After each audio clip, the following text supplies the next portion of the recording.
Calaboso ang isang 22 anyos na miyembro ng kilabot na bala na gang nang pasukin nito ang isang bahay sa Batanes Street, Sampaloc, Maynila. Armado ng kalibre 38 barilang suspect nang maaresto ng mga tauhan ni MPD Station 4 Commander Police Lieutenant Colonel Brillante Bilawak. Ang matagumpay na pag-aresto ay resulta ng agarang aksyon ng kapulisan sa tawag ng concerned citizen kung saan iniulat nito na isang armadong lalaki ang pumasok sa bahay ng babaeng biktima sa nasabing lugar. Joy! Joy! Joy? Sino mo dyan? Sir, hindi ko po kilala to.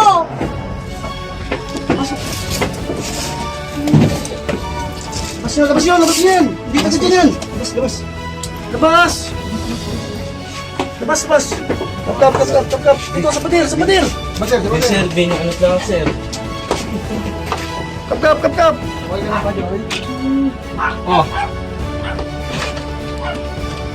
Positive! Pusas! Kasama ng mga Police 4 ang barangay na nakakasakop sa area na rumisponde sa nasabing lugar.